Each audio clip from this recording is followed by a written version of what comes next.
Top 18 प्रायोजक बाबा जाधव मसाले, खजिना मराठी चवीचा, अस्सल खा अस्सल रहा.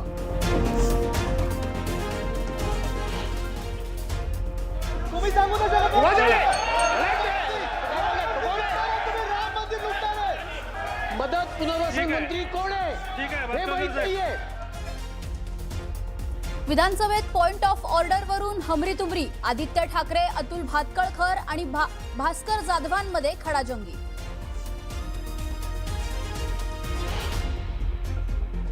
चिंताजनक खबर निश्चित आहे की त्याचे 5 ते 6 खासदार अस्वस्थ आहेत. एवढंच मी म्हणतो. सोडून जातील की नाही मला माहित नाही, पण अस्थिर आहेत असे मी ऐकतोय. शरद पवारांच्या राष्ट्रवादीचे खासदार अस्वस्थ असल्याची चर्चा. पृथ्वीराज चव्हाणांच्या वक्तव्यानं चर्चांना उधाण. तुम्ही काय महाराष्ट्राला दाखवताय? तुम्ही गद्दारांना प्रतिष्ठा देताय. मग मुख्यमंत्र्यांना कोण भेटतं तेव्हा मला विश्वासात घेतलं जातं काय? शरद पवार आणि एकनाथ शिंदेंमधील भेटीवरून महाविकास आघाडीच्या नेत्यांमध्ये जुंपली.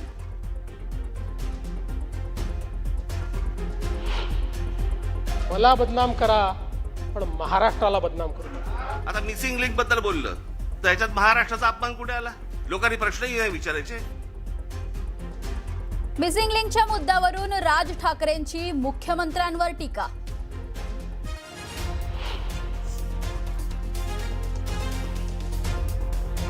पोलीस कोठडी टाळण्यासाठी मारकुटा. शिंदेच्या शिवसेनेचा नगरसेवक रमेश म्हात्रे सिव्हिल रुग्णालयाच्या आसऱ्याला, तर डॉक्टरांनी 5 तास उपचारासाठी ताटकळत ठेवल्याचा बाळंतीण महिलेचा आरोप.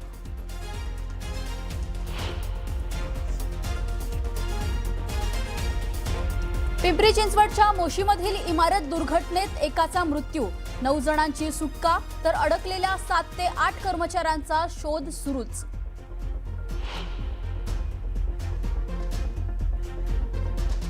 संत तुकाराम आणि ज्ञानेश्वर माऊलींच्या पालखीचं पुण्यात आगमन. पालखीच्या दर्शनासाठी पुणेकरांची अलोट गर्दी.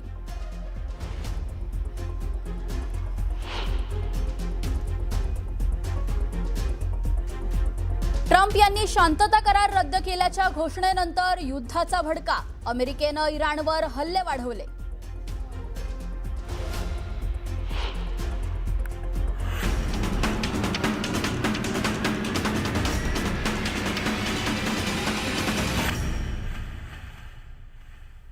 नमस्कार, मी आरती औटी. आपण पाहताय न्यूज 18 मराठी, आवाज महाराष्ट्राचा. या बुलेटिनमध्ये दिवसभरातील सगळ्या महत्त्वाच्या बातम्यांचा आढावा घेणार आहोत. एक सविस्तर बातमी सुरुवातीला पाहूया.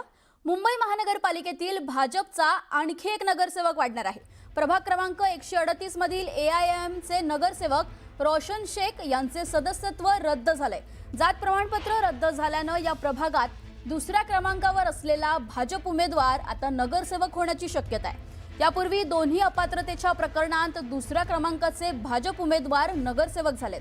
त्यामुळे आता सलग तिसऱ्यांदा अपात्रतेचा फायदा भाजपला होणार आहे. उद्या महानगरपालिकेच्या सभागृहात नगरसेवक अपात्रतेची घोषणा होणार आहे. त्यानंतर भाजपला याचा मोठा फायदा होणार आहे.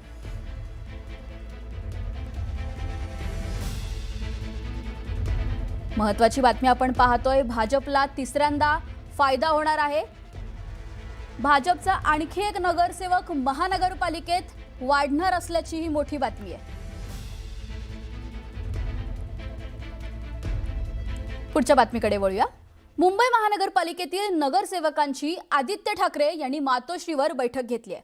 मुंबईकरांचे प्रश्न सभागृहात प्रखरपणे मांडा असं आदित्य ठाकरेंनी नगरसेवकांना सूचना दिल्यात. गेल्या काही दिवसात मुंबईत घडलेल्या घटनांच्या पार्श्वभूमीवर आदित्य ठाकरे यांनी ही बैठक घेतली आहे. गेल्या काही दिवसापासून मुंबईत अनेक घटना घडत आहेत. त्याच्या पार्श्वभूमीवर आदित्य ठाकरेंनी मातोश्रीवर नगरसेवकांची बैठक घेतल्याचं पाहायला मिळतंय.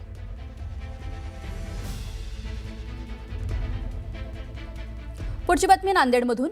नांदेड शहरातील मन्यार गल्ली परिसरात प्रतिबंधक पाकिस्तानी सौंदर्य प्रसाधनांची अवैध विक्री होत असल्याचा धक्कादायक प्रकार आता उघडकीस आलाय. अन्न व औषध प्रशासन आणि नांदेड पोलिसांनी संयुक्त धडक मोहीम राबवून एका मोठ्या गोडाऊनवर धाड टाकली आहे. गोडाऊनमधील तब्बल 37 प्रकारची पाकिस्तानी सौंदर्य प्रसाधनं आणि क्रीम्सचा मोठा साठा आता जप्त करण्यात आलाय.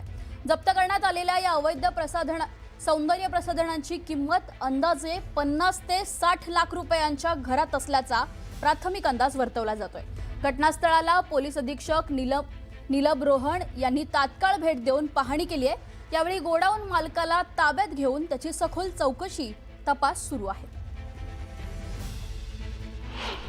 इतवारा पुलिस स्टेशन की हद में इतवारा में कुछ पाकिस्तानी मेड कॉस्मेटिक्स प्रोडक्ट्स मिले हैं, तो ड्रग्स डिपार्टमेंट की साथ में उसके ऊपर कार्रवाई चल रही है। अभी इसमें आगे की कार्रवाई भी हो रही है। आता या बुलेटिनमध्ये बातम्यांचा वेगवान पद्धतीने आढावा घेऊया सुपरफास्ट 100 मधून। कोल्हापुरात शिक्षकांना लावण्यात येणाऱ्या अशैक्षणिक कामाच्या विरोधात शिक्षकांनी आज सामुदायिक रजा आंदोलन केले। अशैक्षणिक कामांतून मुक्ती, शिक्षण अभियोग्यता परीक्षेतून सूट देण्याची मागणी करण्यात आली आहे। शिक्षकांना एसआयआरच्या कामात जुंपले जात असल्यानं विद्यार्थ्यांच्या शिक्षणावर विपरीत परिणाम होत असल्याचा आरोपही यावेळी शिक्षकांनी केलाय। छत्रपती संभाजीनगरमध्ये दक्षिण मारुती मंदिर ते अमृतेश्वर राम मंदिर पदयात्रा काढण्यात आली आहे। यावेळी राम मंदिरातील दानचोरीला निषेध करण्यात आला। नवी मुंबई शहरात 2016 पासून तब्बल 5000 अनधिकृत इमारती उभ्या राहिल्याचं समोर आलंय। 295 महानगरपालिकेचे अधिकारी जबाबदार असल्याची माहिती आहे। 5000 इमारती उभारणाऱ्या भूमाफिया आणि त्यांना संरक्षण देणाऱ्या पुढारी आणि नगरसेवकांची नावे टाकण्यात न आल्याचं महानगरपालिका अधिकाऱ्यांमध्ये संताप व्यक्त केला जातोय। हिंगोली जिल्हा पुन्हा एकदा भूकंपाच्या धक्क्यांनी हादरलाय। 4.6 तीव्रतेचा भूकंप झालाय। हा धक्का वसमत तालुका, कळमनुरी तालुका, औंढा नागनाथ आणि हिंगोली तालुक्यातील नागरिकांना जाणवलाय। त्यामुळे नागरिकांमध्ये भीतीचं वातावरण आहे। महाडमध्ये भाजप नगरसेवकानं मुजोरी केली आहे। महाड नगरपालिकेत मुख्याधिकाऱ्यांना मारहाण करण्यात आली आहे। या प्रकरणात नगरसेवक सूरज बामणेंसह तिघांवर गुन्हा दाखल करण्यात आलाय। नवी मुंबई कृषी उत्पन्न बाजार समितीमध्ये 30 ते 35% भाज्यांचे दर वाढले। भाज्यांच्या गाड्यांची आवक कमी झाल्यानं दरात वाढ झाल्याचं पाहायला मिळतंय। ठाण्यातील सिव्हिल रुग्णालयात शिंदेंच्या शिवसेनेचे नगरसेवक रमेश म्हात्रे यांच्या विरोधात डॉक्टर, नर्स आणि कर्मचाऱ्यांनी आंदोलन केलंय। शिवसेना नगरसेवक रमेश म्हात्रेंवर कायदेशीर कारवाई व्हावी आणि आरोपीला कठोर शिक्षा मिळावी अशी मागणी कर्मचाऱ्यांनी केली आहे।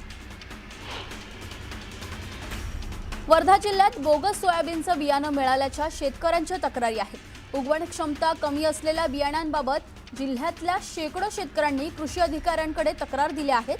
कृषी विज्ञान केंद्राच्या कृषी तंत्रज्ञानाचा समावेश असलेल्या समितीकडून शेतावर जाऊन प्रत्यक्ष पाहणी करण्यात येणार आहे। दरम्यान शेतकऱ्यांनी समिती भेट देईपर्यंत दुबार पेरणी करू नये असं आवाहन जिल्हा अधीक्षक कृषी अधिकारी अरविंद उपरीकर यांनी केले आहे। यवतमाळ जिल्ह्यात आतापर्यंत जवळपास 2 लाख हेक्टर क्षेत्रात सोयाबीनची लागवड करण्यात आली आहे। मात्र काही शेतकऱ्यांच्या शेतामध्ये पेरलेलं बियाणं उगवलंच नसल्याचं पाहायला मिळतंय। त्यामुळे शेतकऱ्यांमध्ये चिंतेचं वातावरण आहे। अकोला जिल्ह्याच्या अनेक भागात बोगस आणि निकृष्ट दर्जाच्या बियाणांमुळे शेतकऱ्यांना फटका बसलाय। बाजारातून खरेदी केलेलं बियाणं उगवलंच नसल्याचं शेतकऱ्यांवर आता दुबार पेरणीचं आर्थिक संकट उभं राहिलंय। दोषी कंपन्यांवर तात्काळ कारवाई करून शेतकऱ्यांना मोफत बियाणं उपलब्ध करून देण्याची मागणी आता करण्यात येतेय। अमरावती जिल्ह्यात सोयाबीन उत्पादक शेतकऱ्यांनी बियाणं पेरली होती। मात्र 10 ते 12 दिवस होऊनही या बियाण्यांची उगवण झालीच नसल्याचं शेतकऱ्यांकडून सांगितलं जातंय आणि आता शेतकऱ्यांमध्ये संतप्त झालेले आहेत। अमरावती जिल्ह्यातील अमरावती, तिवसा, वरुड, मोर्शी, भातकुली, वलगाव, धामणगाव रेल्वे या तालुक्यांमध्ये हे बियाणे उगवलं नसल्याच्या अनेक तक्रारी आता शेतकऱ्यांनी दिल्या। नुकसान भरपाईसह संबंधित कंपन्यांवर कारवाई करण्याची मागणीही करण्यात आली आहे। वाशिमच्या मंगळूरपीर तालुक्यात समाधानकारक पाऊस न झाल्यानं शेतकऱ्यांनी चिंता व्यक्त केली आहे। कमी पावसामुळे शेतात पेरलेलं सोयाबीन अनेक ठिकाणी उगवलंच नाही। त्यामुळे शेतकऱ्यांवर दुबार पेरणीचं संकट ओढावलं आहे। संत तुकाराम महाराजांची पालखी पुण्याच्या संगमवाडी परिसरात दाखल झाली आहे। पुण्याच्या वेशीवर तुकोबारायांच्या पालखीचे अतिशय जल्लोषात आणि भाऊक वातावरणात स्वागत करण्यात आले। टाळ मृदुंगाचा निनाद, झेंडेकरांचा उत्साह आणि ज्ञानोबा तुकारामाच्या जयघोषानं परिसर दुमदमून गेला होता.